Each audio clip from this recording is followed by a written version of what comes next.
Shalom and welcome. I want to teach you guys a nice little trick so you can kind of really get through grammar real quickly, so you can actually learn the Bible as fast as you can, so you can maximize the very things that you need to understand. What I have up here is basically 10 aspects that have to deal with grammatical elements that are used in relationship to everything that you could fathom as to what would be necessary to create a Hebrew sentence. It's no different than actually what would be necessary to create an English sentence. You have nouns, you have verbs, conjunctions, adverbs, interjections, adjectives, prepositions, pronouns, interrogatives, and lastly, articles. Typically, when you look for grammar, you're going to be looking up words, for example, that would say the 9 essentials of speech. Okay, I broke this up into 10 because of what I'm going to separate to help you understand something that's going to be kind of distinguishing one thing from the other, and that's the fact of the pronouns.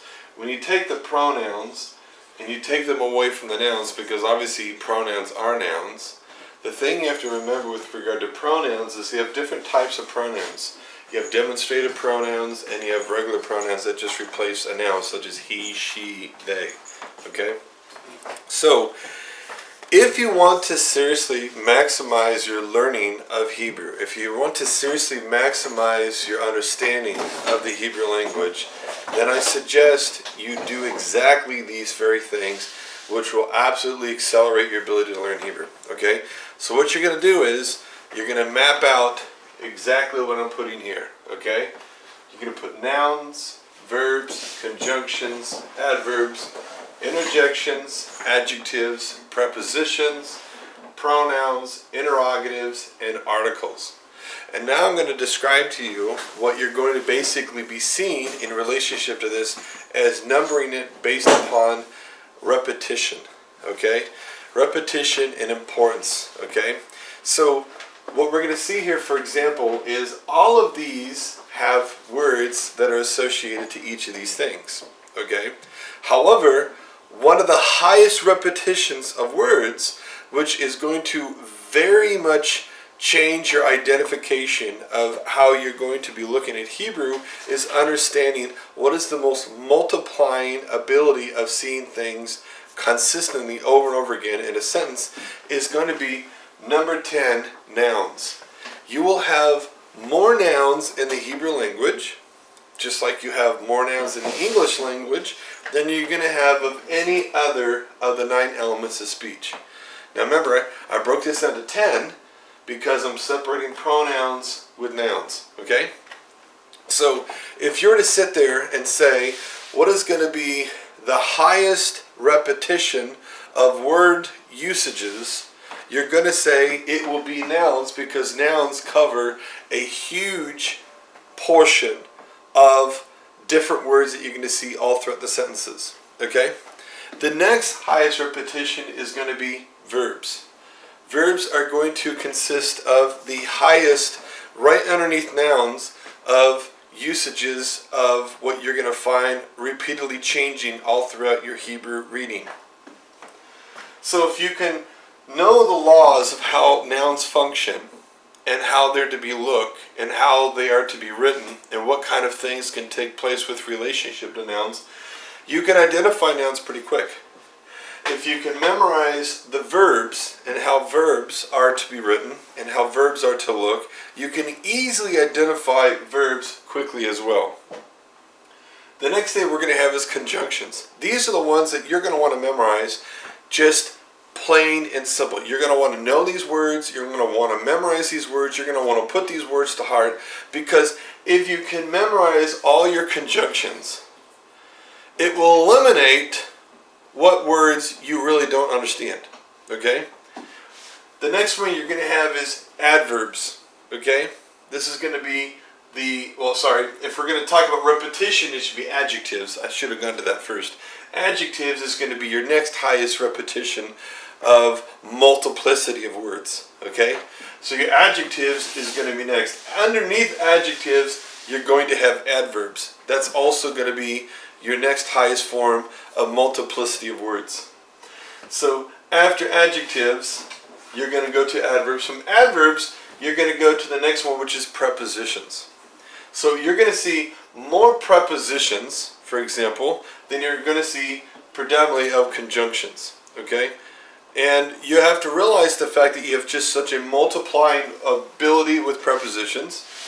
And if you can memorize your prepositions, if you can memorize your conjunctions and your adverbs and your adjectives, this is going to help you narrow down what words you really don't know. Okay? You go to the next step, which is going to be your interrogatives. These are going to be your question words, or your question article, for example. The hey that's used to introduce a question that would be used in separation to all of the different question words that you have. So example, if I wanted to say, are you going somewhere? There is no are you going somewhere in the sense of, in the Hebrew, are you is not an actual word in Hebrew. To introduce an actual question, you would use the hey in front of you, and now it becomes a are you question. After that, we have interjections, which is now a very small amount of words that you're going to see used. This is going to incorporate a very small usage of words, and this is going to show the fact of these are going to be the what, no way kind of statements, all right? After that, you have your pronouns. Your pronouns are going to be divided into basically two types. You're going to have your demonstrative pronouns, this, that, those, these, okay? And you're going to be having your basic common pronouns such as you, she, he, all right? Then you have your article, okay? Your article is your last one. There's only one article in Hebrew. So I want to basically give you an understanding of this. If you can memorize basically 8 of the grammatical words that are utilized in speech, which is only going to be, I guarantee you, less than 200, you easily can now know the majority of what words you're looking at, because you're going to know what these words are, you're going to know what these forms are in relationship to these words, and you're automatically going to know that what you're looking at should be just a verb or a noun of something that you don't know. And this is something that just helps accelerate. It's visible acceleration. If I can know, and this is the thing of why I believe it's so important, master grammar, master the knowledge of these words, and you will have such a strong ability to grow in your knowledge of biblical Hebrew. Why do you have to master grammar? Very simple. Let's look at these different words and let's talk about the different things that exist with these words. If I go to nouns, I know that nouns, based on themselves, have two forms, a singular form and a plural form. The plural form is going to depend upon two elements. It is a masculine noun or it is a feminine noun. And I also have to know that there is also a variable of differentiation. Sometimes we have masculine looking nouns that are feminine. Sometimes we have feminine looking nouns that are masculine. And these are dependent upon the rules of why this is so. And if you know these rules, and you can understand that body parts, for example, are used as a dual agents. So if you're talking about eyes, you talk about hands, you talk about legs, you talk about lungs, you talk about kidneys, anything that has a double, this is always going to be seen in the masculine form. And the reason for that is because the grammar of it expresses to us that anything that is a dual appendage of the body, such as ears, okay, is always going to be written in a masculine form. If I memorize this and I know this, then I know immediately, even though it looks masculine, it's actually feminine. All right? The other thing we have to understand is what are the forms of the masculine and the feminine form for the plurals. I know it's going to be im for masculine and ot for feminine. The next thing you have to understand is, what do I need to understand about nouns? Nouns, whenever I'm looking at them, can have so many different variables take place. What are these variables? Number one, you can have prepositions that are called inseparable prepositions.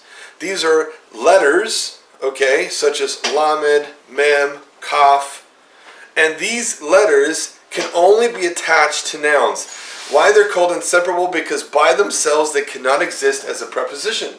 They have to always be attached to the actual noun. So we know that if I know nouns can have inseparable prepositions, I just have to memorize what are these inseparable prepositions. What do they look like? Well, very simple. They look like a lamed, because there's only about 4 of them that you can actually look. What are they? The lamed, the kaf, the mem, and I'm trying to get my brain head working here. Lamed, kaf, mem, and okay, I know my brain's working here. Give me 1 second here. Anyways, and a hey article, definitely we could put there, okay? So we know that we're saying to, for example, we're saying, when we're saying like, for, let's use this, for the man, he says laish. We know that la is going to be used as for, and ish is the word man. It's going to be attached to itself. If I want to say like a man, I would say ka'ish. If I wanted to say from my man, I would say me'ishi, right? That's how you would say it in Hebrew. Okay? So when I know this, if I said, for example, against a man, you say ba'ish. So here we go. It's lamed, mem, bet, and kaf. Those are my 4 inseparable prepositions. If I have these 4 inseparable prepositions attached to a noun, I know that what this is. Okay, so I'm going to look for these possible variables. And will it make sense? It's always going to make sense to you, because when you're reading something, you have to read it just like you read English. It's always going to demand that you make sense out of it. If it says kaf, you know that this can't be this word. It has to be as something, because it doesn't make sense if it doesn't say as. Okay? And that's how logical it works with Hebrew. So the last thing you have is the hey article. The hey article can be attached to the front of a noun. So now you know the different 5 variables that exist with nouns. Nouns can have hey articles. Nouns can have inseparable prepositions, lamed, bet, mem, and kaf. And those are the things that you're ever going to see in front of a noun. Nothing else will exist. Now, what will happen at the end of a noun? At the end of a noun, I can have plural endings, such as ot or im. Ot for feminine, im for masculine. Now, there's another element that we have to understand. I can have possessive pronouns attached to the end of a noun. This is the last thing I have to know about nouns, that I can have possessive pronouns attached to a noun. Okay? And that's the fact that when I'm looking at a noun and I see that there is a im, but the mem is taken off, and now it's a, it's a cha, I know that I'm dealing with a noun that's plural, that's telling me your at the end. So if I memorize all the different possessive pronoun endings in both the masculine and the feminine form, and I understand how they're to be attached at the end, I immediately can say I know exactly what this word should look like based upon this if it is a noun. The only other thing I have to understand about nouns is nouns can come in what's called a noun construct form. Okay? And so I just have to understand the noun construct form. What are noun construct forms? These are double nouns or triple nouns or quadruple nouns that are used to create what's called a relationship. Okay? For example, kol b'nei Israel. This is called a triple noun construct because you have kol, you have the word benim, and you have the word Israel. And we know that when we're using any noun construct, we're going to have to do changes to the noun construct, and that's going to be the fact that if a im word such as benim is used, it has to now become b'nei. The mem sofit is taken off, and all that's left is the yud. And so if I understand this, I know exactly how it's going to look. If I have to make a noun construct definite, it's going to be based upon three possibilities. Number one, the last noun is going to have a hey article, or the last noun is going to be a proper noun, or the last noun is going to have a possessive pronoun ending. Based upon these 3 standards, that finishes all my needs to know everything about nouns.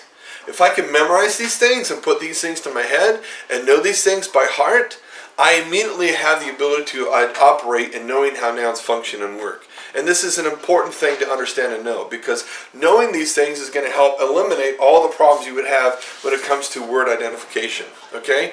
And this is why I suggest you take this video, learn this thing, what I'm saying, and then go back and actually go over the videos where I go individually through each of these specific things, and you learn all of the different grammatical things that take place with it, step by step, in detail. This is a short way of talking about it, quick, but I'm telling you everything you basically need to know about these things. Now we need to know about verbs. What about verbs? Well, verbs are 3 roots. Always going to be 3 roots, okay? Predominantly.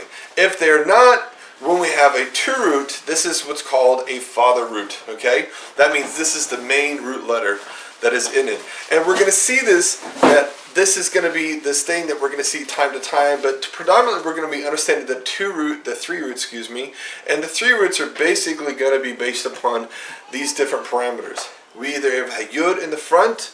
Yud will never be at the end of a verb, so we know that yuds never exist at the end of verbs. We know that vavs will never exist at the end of verbs either. When we're talking about roots, understand this. Listen to me very carefully what I'm talking about. If you want to memorize roots and know them like the back of your hand, know this in your head. Yuds will always be in the beginning or either in the middle. They will never, ever, ever, ever, ever be at the end of a root. It does not exist. Okay? So the other thing you need to understand, vavs. Vavs will never be at the end of a root. It does not exist this way. They'll always be in the middle. Okay? The other thing you have to find is hey. Hey can be at the front of the root, or hey can be at the middle of the root, or hey can be at the end of the root. Okay? The next thing you find is the fact that when we're looking at roots, roots are based upon different types. We have guttural roots, such as roots of the first letter is a guttural, or the middle letter is a guttural, or the last letter is a guttural. And these things we're going to be looking at when we're seeing this. It's going to quickly identify, if you take all the 22 letters of the Hebrew alphabet, you can immediately identify exactly where all these letters can be. And this is a fact. You can have aleph at the end, you can have hays at the end, you can have any other Hebrew letter alphabet at the end except yud and vav. They will never exist in the end. So we know that based upon these standards, we know exactly how roots are going to look. And that's just roots, okay? Now when we're talking about verbs, now we have to understand how do verbs function. Verbs function based upon 2 major standards that we're going to talk about right now, future tense and past tense. If we're talking about future tense, we're talking about a pronoun at the beginning and possibly a pronoun at the end when we're talking plurals. But if we're just talking about singulars, it's always going to be the pronouns at the beginning of the root. So pronoun and then root. That's going to be your rule. When you're talking past tense, it's always going to be root, then pronoun. And that's going to be your rule for past tense. Root, then pronoun. And so you know that this is exactly how it's going to be. There is no such thing as objective pronouns. They do not exist with regard to Hebrew roots, or Hebrew verbs, okay? Objective pronouns will never exist, only subject pronouns exist. So grammatically, you see an objective pronoun, you need to tell yourself something is wrong with this word. And you have to understand that it's defective, it's not correct, and it's not meant to be put there. In the way it should not be there, let's put it that way. It's not meant to be put there, it should not be there. But so there's reason if we see these things, okay? The other thing about verbs is we know present tense verbs never have a pronoun. So therefore, we just have to understand that present tense verbs always going to have 2 identifications, masculine and feminine, singular or plural form. If it's plural, feminine, it's going to be ot or et, okay? Oh, excuse me. If it's masculine, plural, it's going to be im. And so if it's in the masculine or singular form, if it's in the masculine form, we're going to see the fact that the root's going to be there, and we're going to see all the letters of the root predominantly. Okay, we're always going to see the root, predominantly in the present tense. Depends upon certain categories. If these are, for example, roots that have a middle letter of vav, for example, these ones are going to see that the only 2 root letters are going to exist with this. Okay, so that's going to help you understand the verbs. Okay, next you have conjunctions. Conjunctions are just basically 2 letters or 3 letters that create a conjunction, maybe even 4 letters that create a conjunction. They will always stand by themselves as a word. You will never see anything attached to them, you'll never see it connected to them. So understand this, conjunctions stand by themselves like a word. Just like any word in the English alphabet, in the English language, excuse me, if you think about any word in the English language, you think about, for example, and the, and because, and was, and here, and there. These are all individual words. Conjunctions is exactly how they're going to function as individual words. Adverbs have the same functionality. They're individual words that you're going to be seeing. So you basically have to know there's nothing special about this one or this one.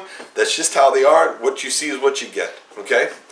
Now, when you get to interjections, interjections are always going to be the first word in the sentence. You hear me? Interjections are always going to be the first word in the sentence. It's the same thing you would do in English. If you're going, oh my goodness, oh, right, is going to be the first word in the sentence. All right? So therefore, interjections, always the first word in the sentence. So when you know you see interjection, you know this is the beginning of a sentence. All right? Adjectives. Adjectives, you just have to remember basically a few rules about adjectives. Number one, adjectives have to have at times the hey article, okay? And that time exists only under certain circumstances. Other times, you're going to have to see that the adjectives always have to match up with the noun that they agree with. So if it's masculine, it must be a masculine adjective. If it is feminine, it must be a feminine adjective. If it's plural masculine, it must have the plural masculine ending. If it's plural feminine, it must have the plural feminine ending. I have just completely finished telling you everything you need to know about adjectives. Very simple. What you see is what you get. Only make sure it's masculine or feminine, plural or singular, or add the hey article when necessary. Prepositions. Preposition comes in two forms. You have two forms of prepositions. You got inseparable prepositions and you got separable prepositions. Let's talk about the inseparable ones. The inseparable ones are the ones I told you about. They're 4 letters that you find in the Hebrew language which create inseparable prepositions. Lamed, Bet, Kaf, and Mem. These 4 inseparable prepositions always have to be attached to nouns. There you go. Now let's talk about the separable prepositions. These are separable prepositions which can by themselves stand alone, just like adverbs and conjunctions. The only uniqueness about these prepositions is they can have pronoun endings attached to them. So you have to understand this. What do the pronoun endings look like? And go through the list of all the prepositions and their pronoun endings. The same thing with regard to inseparable prepositions. They also can have pronoun endings added to them as well. So always remember this rule. And when you go back to the chart, if you can memorize these, you have known everything you could fathom about prepositions. Let's go to pronouns, okay? Pronouns have basically these rules. Pronouns can have the hey, which is not the article that we're going to say, which is the definite article, but actually the pronoun would have the hey, which can exist as meaning that, okay? Or you could say the hey can have the interrogative hey, which can create a question, okay? And when we say, for example, that, we're saying ha'ish hahu, that man. That's what we're looking at when we're seeing that, okay? So the pronouns we have demonstrative pronouns, such as ele, zot, hem, hen. These are demonstrative pronouns because you're saying those people, that person, these things, that thing. That's what you're using with regard to demonstrative pronouns. And demonstrative pronouns, by the way, you're going to think about them, they're dominantly going to be seen in the front of a word. Sometimes at the end of a noun, but you're always going to see it in the front predominantly, okay? When you're thinking of saying that man, always think about the fact that you're going to say noun and then demonstrative pronoun, okay? The other thing you're going to find is just regular pronouns, such as I, you, he, she, okay? You got 2 types of pronouns. You got your pronouns, which are just letters that are attached to verbs, which I said in the verb form, this is going to be seen at the front for future and at the back for past. For pronouns, they also can stand by themselves. So we got, in a sense, separable pronouns and inseparable pronouns. Inseparable pronouns means the fact that they have to be attached to the verb. Separable pronouns are going to be nouns that we normally find when we're talking about saying, I want to talk to you, all right? So we see this as these separable pronouns, okay? And these, you just have a few of them, all you got to do is memorize them. Now we got interrogatives. Interrogatives are just merely what they are, question words. And there's only so many of them, so don't worry about it. You don't have to hold the list and list. They're just a few basic ones that you find over and over again repeated. And these are your question words that you would find anywhere, just like in English. Now, the difference is, there are things that you'd find when you'd say, well, you know what, how do you say, are you doing something, and where is this? Where has an interrogative word. Are you doing this is not an interrogative ability. So it has what's called the hey interrogative. So in order to introduce a question, the hey interrogative is always going to be attached to the very beginning of the sentence, which introduces the fact that the whole thing is to be a question. You understand that?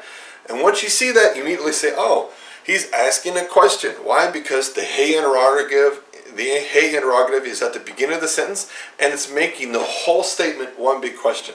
Okay? And interrogatives are always going to be what? At the beginning of a sentence as well. Right? I mean, it makes sense, right? Why are you doing this? That's the first thing you say when you're asking a question, is you say why. You don't say you doing this why, right? So we find that this is exactly the same thing we're going to see here, okay? And then lastly, the hey article. The hey article, which is the definite article, which is attached to adjectives, it's attached to nouns, and that is it. That's all you will ever see when it comes to that. If you can memorize these grammar rules, you can master Biblical Hebrew. You can put it into your belt. You can know what these things are. You can understand what these words are. I want you seriously, take time, go through the videos I've made where you can learn everything about nouns, you can learn everything about prepositions, and study these things one step at a time. But if you get this down, trust me, you'll know how to do Hebrew in just faster than you can fathom. You will actually be able to comprehend it real quickly. I'll see you next time.